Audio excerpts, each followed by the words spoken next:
ஈசான மூலையில லேசான பள்ளி சத்தம் மாமன் பேர சொல்லி பேசுது.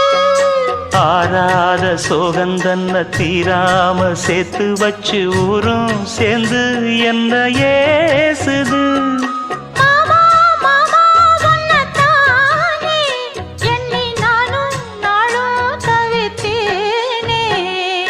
கூண்டுக்குள்ள என்ன வச்சு கூடி நின்ன ஊற விட்டு கூண்டுக்குள்ள போனதென்ன கோலக்கிளியே.